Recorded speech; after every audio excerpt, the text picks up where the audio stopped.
On the day of Purim, Reuven sent his friend Shimon Mishloach Manos. Reuven gave the Mishloach Manos to Shimon's son, Levi. It was a basket full of meat and wine. And Reuven made a condition. I'm acquiring this to Shimon now, with a condition that his son, Levi, who is my shaliach here, is not a ben soyer umoire, it's not a rebellious wayward son, and will not turn to be one. Levi, the son, takes the basket, and on his way, the smell, and he couldn't resist, and he opened the basket, and he ate the amount of meat, and he drank the amount of wine. That will qualify him to be a ben soyer umoire. Now what happens? Since his father Shimon acquired it as soon as Reuven gave him the basket, he ate from his father. If one eats these amounts from one's father, he becomes a ben soyer umoire. But wait a second.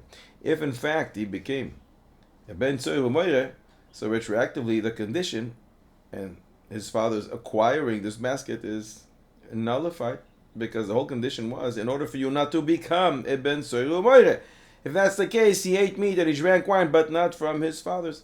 And if that's the case, he is not a ben soyer umoire, because only if one eats from his father's meat and drinks his father's wine, he becomes a ben soyer umoire. And if he's not a ben soyer umoire, so then the condition was met. And if the condition was met, so Shimon, his father, acquired the basket. And if his father in fact acquired the basket, so he did eat from his father's meat and wine, and he did become a ben soyer umoire.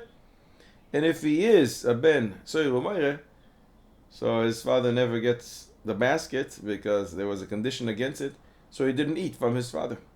And if that's the case, he is not a ben soyer umoire. And if he's not a ben soyer umoire, so his father does acquire the basket. How do we get out of this one? Catch 22. Ben soyer umoire is chayav only when he eats from his father, but not when he takes the food and eats. We learn in Gemara, Sanhedrin Daf Ayin Aleph, when he steals money from his parents and he buys meat and wine. And according to that, we have to change some of the details of this story. That it was a matanos la'evyonim, not mishloach manos. In other words, that he stole money from his father, or it really wasn't money that belonged to his father, and not mishloach manos. We also have to say that he ate and drank with a group of people who are not the greatest guys, and not just by himself, otherwise he wouldn't be chayav. Also, if this was in fact on Purim, maybe he wouldn't become a ben soyer umoire, because if he's eating in a seudas mitzvah, he does not become a ben soyer umoire. But maybe we can say that he was a paruz, and his father is a ben krach. His father is from Yerushalayim, and he is not, or the reverse, and he is coming to visit his parents on their Purim. We should also say that his friends that he's eating with, it wasn't Purim for them, because otherwise it was a seudas mitzvah, and seudas mitzvah he does not become a ben soyer umoire. An interesting catch 22.